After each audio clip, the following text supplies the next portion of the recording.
Bonjour à tous et nous voici donc dans la vidéo qui vous apprendra à scanner plusieurs dômes en même temps. Quand on est débutant au trading au carnet d'ordre, c'est sûr que voir tous ces chiffres qui bougent rapidement, on ne sait pas vraiment non plus où regarder, ça peut porter à confusion et on peut être impressionné. Alors, vous allez voir que fur et à mesure, avec le temps, votre œil et votre cerveau vont développer ces facultés qui vont vous permettre d'analyser en un coup d'œil et surtout de façon inconsciente. C'est ce qu'on va appeler sentir le marché. Donc je vais vous apprendre aujourd'hui toutes les techniques qui vont nous permettre de sentir le marché et d'être complètement à l'aise. Commençons d'abord par regarder quelles informations nous avons besoin en premier et où les trouver. Les deux informations que vous avez besoin en premier et sur lesquelles vous devez baser et porter toute votre attention, ça va être le bid et le ask, donc les intentions d'achat ou de vente. Et le second va être le inside print, donc les transactions qui sont réellement exécutées dans le marché. Alors ces informations-là, elles vont vous permettre en temps réel de savoir ce qui se passe dans le marché, savoir qui est en train de prendre le contrôle ou qui est en train d'attaquer l'autre. Donc c'est vraiment les deux informations sur lesquelles vous devez tout le temps focaliser. La première erreur à ne pas faire, c'est de vouloir mettre tous les dômes d'un coup. Vous allez commencer par mettre un seul dôme pour pouvoir pratiquer et habituer votre œil et votre cerveau à analyser les zones spécifiques qu'on vient juste de voir. Donc le bid, le ask et le inside print. Passons à présent à la technique qui va vous permettre de scanner les dômes de façon efficace.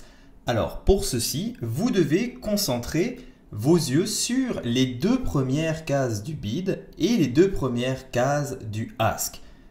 Par la suite, regardez le tape à l'intérieur, le inside print. Avec Jigsaw, vous avez l'occasion de pouvoir rajouter un petit visuel. Donc soit la case va être rouge saumon ou verte. L'indication que ça va vous donner, quand c'est vert, ça veut dire que le dernier contrat qui a été tradé a été fait au prix des acheteurs et donc un up tick, donc un tick plus haut. Et quand c'est rouge saumon, ça va être que le dernier contrat a été en faveur des vendeurs et ce qu'on appelle un down tick. Donc ça veut dire un tick plus bas que le dernier échange. Pour vous pratiquer à repérer, il y a une technique toute simple et très bête. Prenez le seul dôme que vous avez devant vous, regardez quelques secondes sur le côté de votre ordinateur ou peu importe et revenez. Et faites ça plusieurs fois pour habituer vos yeux à instantanément se concentrer sur le bid et le ask et également le inside print, donc le uptick ou le downtick. Une fois que vous êtes complètement à l'aise avec un dôme, on va en rajouter un deuxième et on va commencer à faire la technique du balayage. Donc cette technique-là va consister à promener vos yeux de droite à gauche sur les dômes que vous avez devant vous pour aller chercher les informations primaires, le bid, le ask et le inside print. Une fois que vous êtes habitué avec deux dômes, on va rajouter le troisième dôme pour pouvoir avoir les trois bons du trésor côte à côte. Car ils vont travailler ensemble et on va avoir besoin de chacun de ces bons pour avoir un aperçu global du marché et être en mesure de prendre les meilleures décisions de trading. Donc le premier groupe d'informations qui est le bid, le ask et le inside print vous donne les informations sur l'action. Donc, qu'est-ce qui est en train de se passer en ce moment?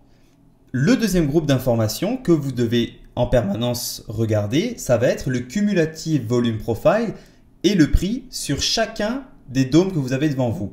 La colonne prix va être divisée en deux couleurs de fond. Vous avez la couleur de fond noire qui voudra dire que dans cette session-là, ce prix n'a pas encore été tradé. Et quand le fond va être gris, ça voudra dire que le prix a été tradé depuis le début de la session. Donc ça va vous permettre de repérer très facilement si on s'approche des plus hauts ou des plus bas de la session actuelle. Le volume profile va vous donner des informations capitales, c'est-à-dire si nous sommes dans un range, si nous sommes dans une zone qui a été plus travaillée depuis le début de la session, et également nous allons pouvoir développer une tonne de stratégies grâce au volume profile. Et tout ça vous sera expliqué dans la vidéo suivante qui s'appelle Introduction au volume profile.